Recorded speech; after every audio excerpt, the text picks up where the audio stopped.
Sir, आज high court में चौधरी सरवण कुमार विश्वविद्यालय को लेकर सुनवाई थी। हाईकोर्ट ने अपने सुनवाई के दौरान क्या कहा? जी, आज देखिए, Himachal Pradesh agriculture university teacher association के द्वारा एक पीआईएल जनहित याचिका जो थी, वो एग्रीकल्चर यूनिवर्सिटी की 112 हेक्टेयर लैंड टूरिज्म विलेज जो सरकार डेवलप करने का ऐसा कुछ निर्णय लिया था, उसके अगेंस्ट यहाँ पे पीआईएल दाखिल की थी, दर्ज की थी।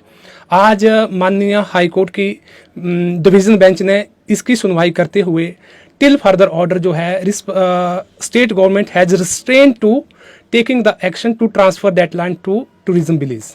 सर, इसके पीछे हाईकोर्ट ने रीजन क्या दिया? क्या पब्लिक इंटरेस्ट इसके पीछे रीजन था या कोई और कारण नहीं, था? इसके पीछे बेसिकली पब्लिक इंटरेस्ट ही था, क्योंकि अगर इसके सारे बैकग्राउंड को हम देखेंगे तो university was established in 1978 and at that time university the total land of university was 414 hectare, और आज जो कम होकर के मात्र 217 हेक्टेयर ही रह गई है, क्योंकि इससे पहले भी अलग अलग डिपार्टमेंट के लिए यूनिवर्सिटी की लैंड स्पेयर की गई है। 100 हेक्टेयर लैंड जो है इससे पहले विक्रम बत्रा कॉलेज और साइंस म्यूजियम के लिए स्पेयर की गई थी। तो आज जब यूनिवर्सिटी बनी थी उस टाइम मात्र एक कॉलेज था, और आज यूनिवर्सिटी कैंपस में 4 अलग अलग कॉलेज चल रहे हैं।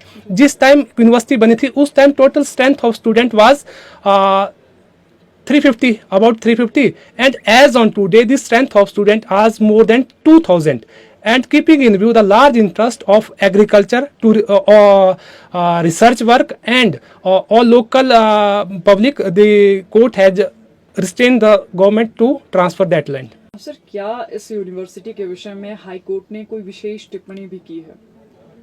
देखिए, इसके बारे में तो अभी जब ऑर्डर आएगा तो उसमें मैं विस्तार से बता पाऊंगा, लेकिन हाँ, कोर्ट ने ये जरूर ऑब्जर्व किया है कि आप एजुकेशन को टूरिज्म से कंपेयर नहीं कर सकते हैं, एजुकेशन को टूरिज्म से इक्वेट नहीं कर सकते हैं, क्योंकि सरकार का जो इसमें स्टैंड था कि इस 112 एकड़ के एवज में हम 20 से 25 एकड़ जमीन जो है एग्रीकल्चर यूनिवर्सिटी को देंगे, और इसके साथ ही अलग अलग टर्म से जो उनको फंड एलोकेट किए जाएंगे, जैसे 200 करोड़ का था। तो इस संबंध में यही कोर्ट ने ऑब्जर्व किया कि you can't equate the education with tourism.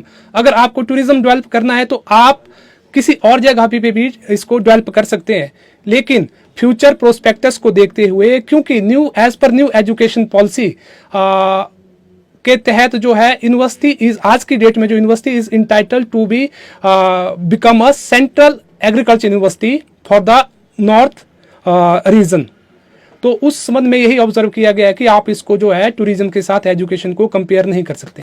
क्या मंत्री, क्योंकि मंत्री चंद्र कुमार ने भी कई बार कई प्लेटफॉर्म्स और संवाद भारत के माध्यम से भी ये बात उठाई थी, उन्होंने कहा था कि एग्रीकल्चर जो लैंड है उसका यूज एग्रीकल्चर लैंड के लिए ही होना चाहिए।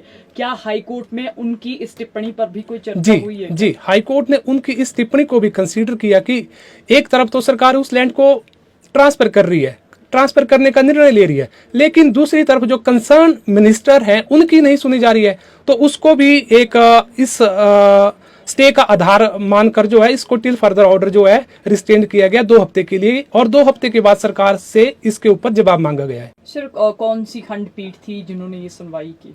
देखिए, वैसे तो ये माननीय चीफ जस्टिस की डिवीजन बेंच में लगा था, लेकिन चीफ जस्टिस ना होने की वजह से ये जो था bench number 2 justice Vivek Thakur ji और रंजन शर्मा जी की कोर्ट में लगा था।